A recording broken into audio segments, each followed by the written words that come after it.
नमस्कार। भारतीय न्याय संहिता यानी बीएनएस पर हमारी 300 महत्वपूर्ण प्रश्नों की श्रृंखला में आपका स्वागत है। ये पहला भाग है। जी नमस्कार। इसमें हम पहले 50 सवालों और उनके जवाबों पर थोड़ी विस्तार से बात करेंगे। बिल्कुल। तो चलिए फिर शुरू करते हैं, सीधे सवालों पर आते हैं। जी। पहला सवाल, भारतीय न्याय संहिता बीएनएस 2023 में कुल कितने अध्याय हैं?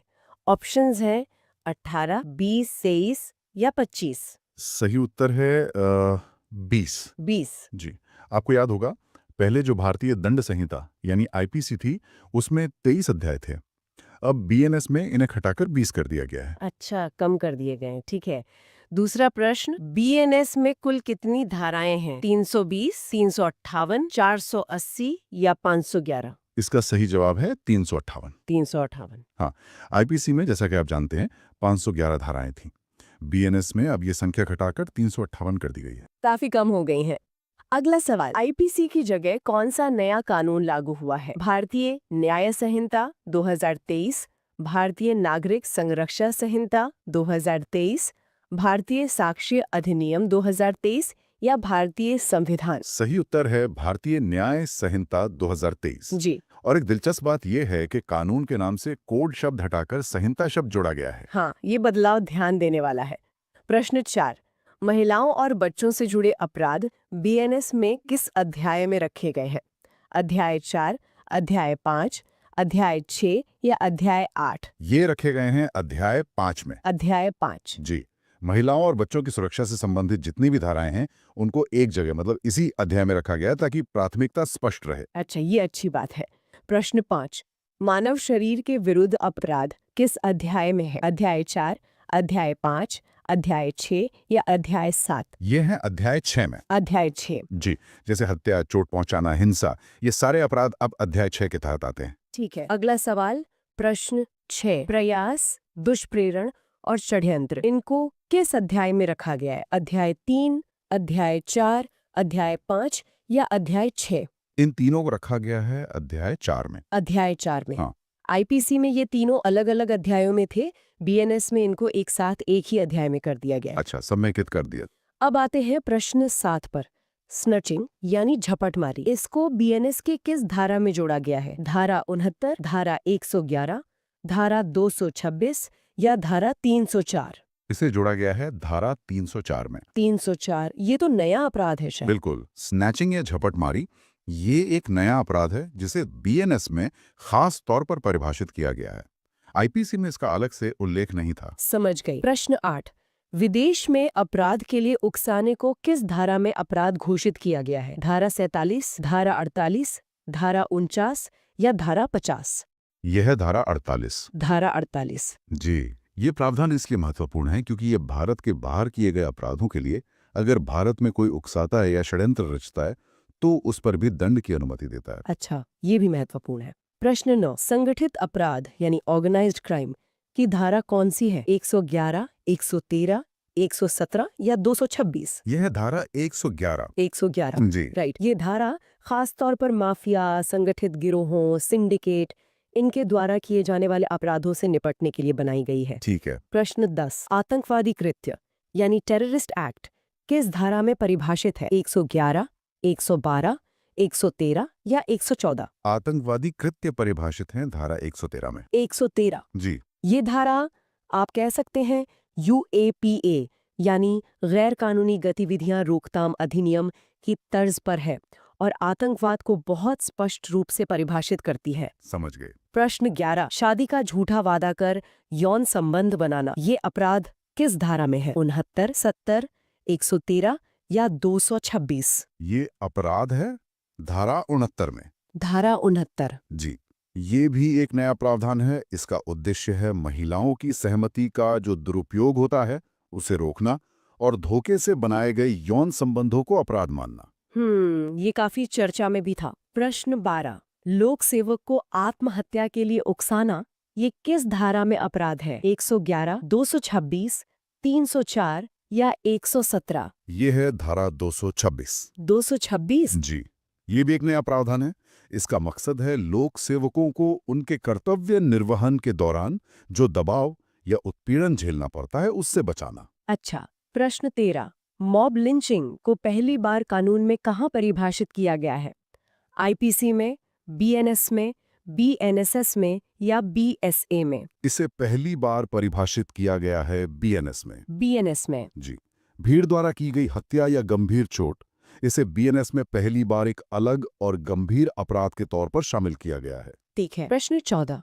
सामुदायिक सेवा यानी कम्युनिटी सर्विस को दंड के रूप में किस धारा में शामिल किया गया है? 303(2), 111, 226 या 355? ये है धारा 303 सबसेक्शन 2 में। 303(2)? जी, बीएनएस में कुछ छोटे या कम गंभीर अपराधों के लिए जेल की सजा के विकल्प के रूप में सामुदायिक सेवा का प्रावधान है।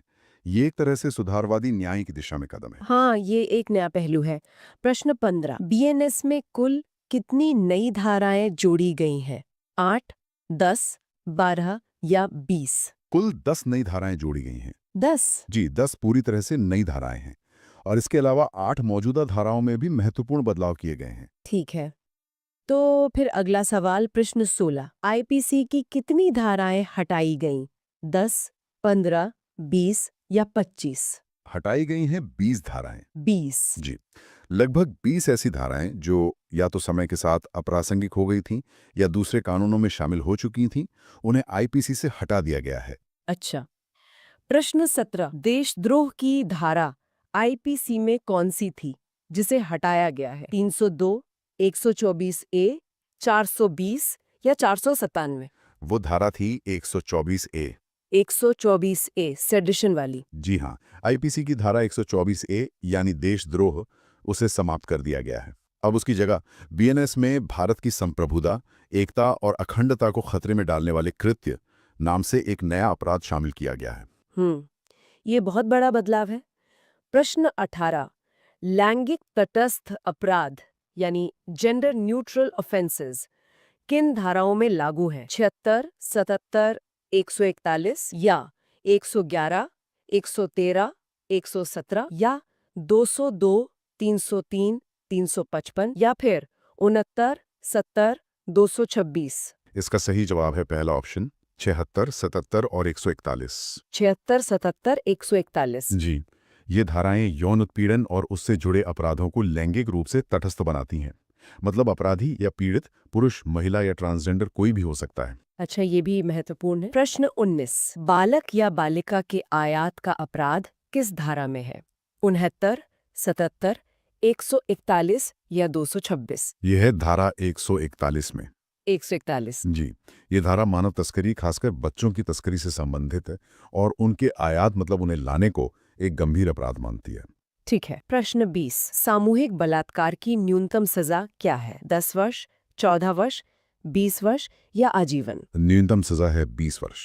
20 साल। जी, बीएनएस की धारा 71 के तहत अगर किसी वयस्क महिला के साथ सामूहिक बलात्कार होता है तो उसके लिए न्यूनतम सजा को बढ़ाकर 20 साल कर दिया गया है।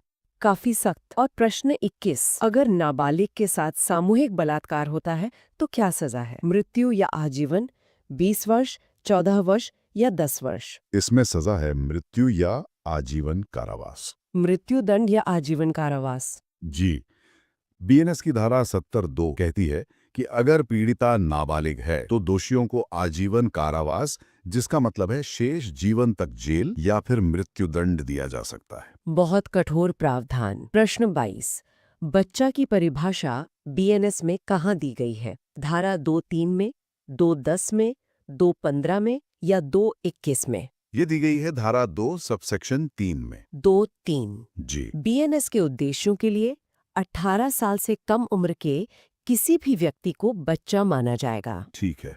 प्रश्न 23। लिंग की परिभाषा में ट्रांसजेंडर को किस धारा में शामिल किया गया है? 2(10), 2(3), 2(15) या 2(21? ये शामिल किया गया है धारा 2 सबसेक्शन 10 में। 2(10). जी, बीएनएस में लिंग की परिभाषा को ज्यादा समावेशी बनाया गया है।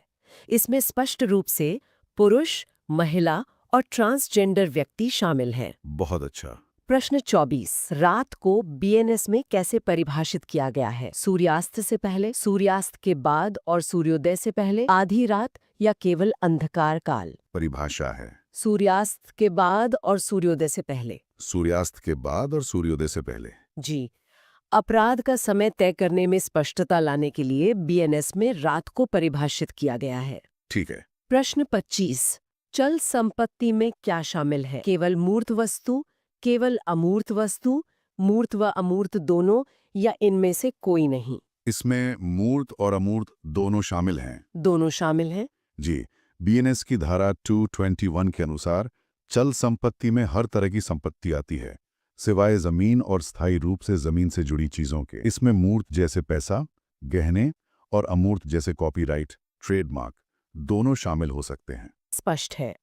प्रश्न 26। चोरी के लिए न्यूनतम सजा कितनी है? 3 वर्ष, 1 वर्ष, 6 महीने, या केवल जुर्माना? न्यूनतम सजा है 1 वर्ष। 1 साल। जी। बीएनएस के तहत चोरी के लिए कम से कम 1 साल की सजा है। हाँ, अगर कोई बार बार चोरी करता है तो सजा 5 साल तक बढ़ाई जा सकती है। किया है तो क्या दंड दिया जा सकता है? कारावास, सामुदायिक सेवा, जुर्माना या चेतावनी? ऐसे मामले में सामुदायिक सेवा का दंड दिया जा सकता है। Community service. जी।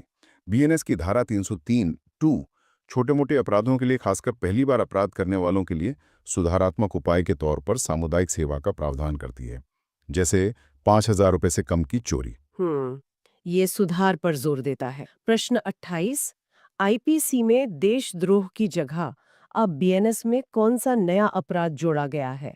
आतंकवादी कृत्य, भारत की संप्रभुता या अखंडता के विरुद्ध कार्य, राजद्रोह या संगठित अपराध? सही जवाब है भारत की संप्रभुता या अखंडता के विरुद्ध कार्य। अच्छा, ये वही है जिसके बारे में हमने पहले बात की थी। जी हाँ, जैसा पहले बताया, आईपीसी की धारा 124A हटा दी गई है और उसकी जगह बीएनएस में ये नया, ज्यादा स्पष्ट रूप से परिभाषित अपराध शामिल किया गया है। ठीक है। प्रश्न 29। बीएनएस में कितने अपराधों में जुर्माना बढ़ाया गया है? 50, 60, 83 या 100?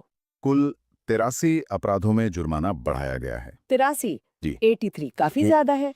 जी। महंगाई और अपराध की गंभीरता को ध्यान में रखते हुए बीएनएस में 83 अलग अलग अपराधों के लिए जुर्माने की रकम काफी बढ़ाई गई है। कुछ मामलों में तो 10 रुपए से 1,000 रुपए और 500 रुपए से 10,000 तक। अच्छा खासा इजाफा है। प्रश्न 30। गंभीर चोट पर अधिकतम सजा क्या है? 7 वर्ष, 10 वर्ष, आजीवन कारावास या मृत्युदंड? अधिकतम सजा है आजीवन कारावास। आजीवन कारावास। जी। गंभीर चोट पहुंचाने के अपराध के लिए सजा को काफी सख्त किया गया है। आईपीसी में अधिकतम सजा 7 साल थी, बीएनएस में इसे बढ़ाकर आजीवन कारावास या 10 साल तक की कैद किया जा सकता है। ये भी एक महत्वपूर्ण बदलाव है। प्रश्न 31। संगठित अपराध की न्यूनतम सजा क्या है? 5 वर्ष, 7 वर्ष, 10 वर्ष या 14 वर्ष? न्यूनतम सजा है 10 वर्ष। 10 साल। जी। बीएनएस की धारा 111 के तहत संगठित अपराध के लिए एक कठोर न्यूनतम सजा यानी 10 साल तय की गई है। साथ ही भारी जुर्माना और अपराध से कमाई गई संपत्ति की जब्ती का भी प्रावधान है। काफी सख्त। प्रश्न 32। बीएनएस में किन अपराधों के लिए अनिवार्य न्यूनतम सजा तय की गई है? चोरी, संगठित अपराध, आतंकवादी कृत्य या फिर संगठित अपराध और आतंकवादी कृत्य दोनों? सही उत्तर है दोनों के लिए, संगठित अपराध और आतंकवादी कृत्य। दोनों के लिए। जी। बीएनएस में करीब 23 गंभीर अपराधों के लिए अनिवार्य न्यूनतम सजा का प्रावधान है, जिनमें संगठित अपराध और आतंकवादी कृत्य प्रमुख हैं। इसका मकसद ऐसे अपराधों के प्रति जीरो टॉलरेंस दिखाना है। समझ गई। प्रश्न 33। 3 से 7 वर्ष की सजा वाले अपराधों की सूची किस परिशिष्ट यानी अपेंडिक्स में दी गई है? परिशिष्ट 4, परिशिष्ट 5, परिशिष्ट 6 या परिशिष्ट 7? ये सूची दी गई है परिशिष्ट 5 में। अपेंडिक्स 5। जी। बीएनएस के आखिर में जो परिशिष्ट दिए गए हैं वो अपराधों को उनकी गंभीरता और सजा की अवधि के हिसाब से बांटते हैं। परिशिष्ट 5 में वो अपराध हैं जिनकी सजा 3 से 7 साल के बीच है। ठीक है, तो फिर प्रश्न 34। 7 वर्ष से अधिक सजा वाले अपराधों की सूची कहाँ दी गई है? परिशिष्ट 4, परिशिष्ट 5, परिशिष्ट 6 या परिशिष्ट 7? ये दी गई है परिशिष्ट 6 में। अपेंडिक्स 6। बिल्कुल। इसी तरह परिशिष्ट 6 में वो गंभीर अपराध हैं जिनके लिए सजा 7 साल से ज्यादा है, जिसमें आजीवन कारावास और मृत्युदंड वाले अपराध भी शामिल हैं। अच्छा, और प्रश्न 35। पुलिस द्वारा आमतौर पर इस्तेमाल की जाने वाली धाराओं की सूची किस परिशिष्ट में है? परिशिष्ट 7, परिशिष्ट 1, परिशिष्ट 4 या परिशिष्ट 5? ये है परिशिष्ट 7 में। अपेंडिक्स 7। जी। परिशिष्ट 7 खास तौर पर पुलिस अधिकारियों के प्रशिक्षण और उनके रोजमर्रा के काम में सुविधा के लिए बनाया गया है। इसमें अक्सर इस्तेमाल होने वाली धाराओं की लिस्ट है। कौन से हैं? बीएनएस, बीएनएसएस और बीएसए, बीएनएस, बीपीसी और बीएसए, बीएनएसएस, बीपीसी और आईपीसी, या बीएसए, बीपीसी और सीएसए। सही सेट है, बीएनएस, बीएनएसएस और बीएसए। BNS, BNS, BSA. जी। आईपीसी की जगह भारतीय न्याय संहिता जी। बीएनएसआई है। सीआरपीसी यानी दंड प्रक्रिया संहिता की जगह भारतीय नागरिक सुरक्षा संहिता बीएनएसएसआई है। और भारतीय साक्ष्य अधिनियम यानी इंडियन एविडेंस एक्ट की जगह भारतीय साक्ष्य अधिनियम बीएसए आया है। और ये तीनों कानून 1 जुलाई 2024 से लागू हुए हैं। हाँ, ये जानना जरूरी है। प्रश्न 37, बीएनएस में न्याय की भावना पर बल क्यों दिया गया है? अपराध पर सख्ती के लिए, दंड की जगह सुधार के लिए, कानून की एकरूपता के लिए, या प्रशासनिक नियंत्रण के लिए? मुख्य कारण है दंड की जगह सुधार। सुधार पर फोकस। जी। बीएनएस को सिर्फ दंड देने वाला कानून ना बनाकर न्याय उन्मुख संहिता मतलब जस्टिस ओरिएंटेड कोड बनाने की कोशिश की गई है। इसमें सुधारात्मक न्याय जैसे सामुदायिक सेवा पर भी ध्यान दिया गया है। प्रश्न 38, रात शब्द को कैसे परिभाषित किया गया है? सूर्यास्त से पहले, सूर्यास्त के बाद से सूर्योदय तक, केवल आधी रात, या रात 9 बजे से सुबह 6 बजे तक? सही परिभाषा है सूर्यास्त के बाद से सूर्योदय तक। ये सवाल पहले भी आया था शायद। जी हाँ, ये परिभाषा बीएनएस की धारा 2 में है और ये परिभाषाओं की स्पष्टता पर जोर देता है। बिल्कुल। प्रश्न 39, बीएनएस कब से लागू हुआ? 1 जनवरी 2024, 1 जुलाई 2024, 15 अगस्त 2024, या 26 जनवरी 2024? ये लागू हुआ 1 जुलाई 2024 से। 1 जुलाई 2024। जी, हालांकि कानून दिसंबर 2023 में पास हो गए थे, लेकिन इन्हें लागू 1 जुलाई 2024 से किया गया। ठीक है। प्रश्न 40, पब्लिक सर्वेंट यानी लोक सेवक की परिभाषा किस धारा में दी गई है? 221, 225, 228 या 230? ये परिभाषा है धारा 2 सबसेक्शन 28 में। 228। जी। बीएनएस में लोक सेवक की परिभाषा काफी हद तक आईपीसी की पुरानी धारा 21 जैसी ही है, जिसमें सरकारी पदों पर बैठे विभिन्न व्यक्तियों को शामिल किया गया है। ठीक है। प्रश्न 41, अटेम्प्ट, अबेटमेंट, कंस्पिरेसी यानी प्रयास, दुष्प्रेरण, षड्यंत्र, ये तीनों कहाँ रखे गए हैं? अध्याय 3, अध्याय 4, अध्याय 5 या अध्याय 6? ये तीनों रखे गए हैं अध्याय 4 में। अध्याय 4, ये भी रिपीट हुआ है। जी, ये पहले पूछे गए सवाल जैसा ही है। ये दिखाता है कि इन तीनों संबंधित कॉन्सेप्ट्स को बीएनएस में सुसंगतता के लिए एक ही अध्याय यानी अध्याय 4 में रखा गया। समझ गई। प्रश्न 42, ऑर्गेनाइज क्राइम यानी संगठित अपराध से अर्जित संपत्ति रखने पर क्या सजा है? 5 वर्ष, 7 वर्ष, 10 वर्ष और जुर्माना, या केवल जुर्माना? सजा है 10 वर्ष और जुर्माना। 10 साल की कैद और जुर्माना? जी हाँ। बीएनएस की धारा 111 सिर्फ संगठित अपराध करने पर ही सजा नहीं देती, बल्कि ऐसे अपराध से जानबूझकर कमाई गई संपत्ति रखने पर भी कठोर सजा देती है, 10 साल तक की कैद और जुर्माना। साथ ही ऐसी संपत्ति जब्त भी की जा सकती है। बहुत सख्त। प्रश्न 43, टेररिस्ट एक्ट यानी आतंकवादी कृत्य के मामलों की जांच कौन करेगा? एसएचओ, थाना प्रभारी, इंस्पेक्टर, निरीक्षक, एसपी रैंक या उससे ऊपर, या डीएसपी पुलिस उपाधीक्षक? जांच करेगा एसपी रैंक या उससे ऊपर का अधिकारी। एसपी या उससे ऊपर, डीएसपी नहीं। जी नहीं। आतंकवादी कृत्यों की गंभीरता को देखते हुए बीएनएस ये अनिवार्य करता है कि ऐसे मामलों की जांच सिर्फ पुलिस अधीक्षक, एसपी या उससे ऊंचे रैंक के अधिकारी ही करेंगे, डीएसपी या उससे नीचे के अधिकारी नहीं। ठीक है। प्रश्न 44, कम्युनिटी सर्विस यानी सामुदायिक सेवा, इस दंड का उद्देश्य क्या है? भय उत्पन्न करना, प्रतिशोध लेना, सुधार और पुनर्वास, या सजा में देरी? इसका उद्देश्य है सुधार और पुनर्वास। Reformative justice. बिल्कुल। सामुदायिक सेवा को सजा के तौर पर शामिल करने का मुख्य मकसद यही है कि छोटे अपराधों के दोषियों को जेल भेजने के बजाय समाज में सकारात्मक योगदान करने का मौका दिया जाए। अच्छी सोच है। प्रश्न 45, गंभीर चोट की अधिकतम सजा क्या है? 7 वर्ष, 10 वर्ष, आजीवन या 14 वर्ष? आईपीसी में गंभीर चोट की अधिकतम सजा 7 साल थी, जिसे बीएनएस में बढ़ाकर आजीवन कारावास या 10 साल तक कर दिया गया है। यह अपराध की गंभीरता को दिखाता है। बिल्कुल। प्रश्न 46, बेईमानी, डिसऑनेस्टली की परिभाषा किस धारा में दी गई है? 2(7), 2(9), 2(19) या 2(21? ये दी गई है धारा 2 सबसेक्शन 7 में। 2(7). जी। बीएनएस में बेईमानी की परिभाषा वही है जो आईपीसी में थी। मतलब किसी व्यक्ति को गलत तरीके से लाभ पहुंचाने या किसी दूसरी व्यक्ति को गलत तरीके से हानि पहुंचाने के इरादे से कोई काम करना। ठीक है। प्रश्न 47, कपटे पूर्वक फ्रॉडुलेंटली का अर्थ किस धारा में दिया गया है? 2(9), 2(7), 2(14) या 2(21? इसका अर्थ दिया गया है धारा 2 सबसेक्शन 9 में। 2(9). जी, बीएनएस के अनुसार कपटी पूर्वक काम करने का मतलब है धोखा देने या कपट करने के इरादे से कोई काम करना। यहाँ इरादा महत्वपूर्ण है। इरादा, ठीक है। प्रश्न 48, स्वेच्छा से वॉलंटरीली का अर्थ किस धारा में बताया गया है? 2(33), 2(34), 2(35) या 2(36? ये बताया गया है धारा 2 सबसेक्शन 33 में। 2(33). जी, बीएनएस में स्वेच्छा से किसी काम को करने का मतलब है कि व्यक्ति ने वो काम अपनी इच्छा से, जानबूझकर और उन साधनों का इस्तेमाल करके किया जिनसे वो उस परिणाम के होने की उम्मीद कर सकता था। समझ गए। 49वां सवाल, बीएनएस के अनुसार अवैध लाभ रॉन्गफुल गेन से क्या अभिप्राय है? गलत तरीके से अर्जित लाभ, वेतन, टैक्स छूट या सरकारी बोनस? इसका अभिप्राय है गलत तरीके से अर्जित लाभ। Wrongful gain. जी, अवैध लाभ का मतलब है गैर कानूनी तरीकों से ऐसी संपत्ति का फायदा लेना जिसका कानूनी हकदार वो व्यक्ति नहीं है। इसका इस्तेमाल अक्सर चोरी, धोखाधड़ी, भ्रष्टाचार जैसे अपराधों के संदर्भ में होता है। ठीक है। और अब आखिरी सवाल, प्रश्न 50, बीएनएस का मुख्य उद्देश्य क्या है? दंड प्रणाली बनाए रखना, न्याय केंद्रित प्रणाली स्थापित करना, ब्रिटिश कानून जारी रखना या नागरिक अधिकार कम करना? इसका मुख्य उद्देश्य है न्याय केंद्रित प्रणाली स्थापित करना। Justice centric system. बिल्कुल।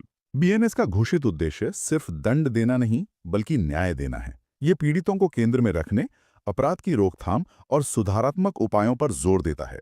इसका मूल मंत्र है जस्टिस नॉट रिवेंज, यानी न्याय बदला नहीं। न्याय बदला नहीं। बहुत खूब। तो ये थे भारतीय न्याय संहिता पर आधारित हमारे पहले 50 प्रश्न और उनके उत्तर। जी उम्मीद है कि ये जानकारी सभी के लिए उपयोगी रही होगी। बिल्कुल। और आज के सत्र से एक सवाल आप सबके लिए भी है। स्नैचिंग यानी झपटमारी को बीएनएस की किस धारा में एक नए अपराध के रूप में जोड़ा गया है? हाँ, ये हमने डिस्कस किया था। जी, अपना जवाब नीचे कमेंट्स में जरूर बताएं। अगले भाग में हम आगे के प्रश्नों पर चर्चा करेंगे। धन्यवाद। धन्यवाद।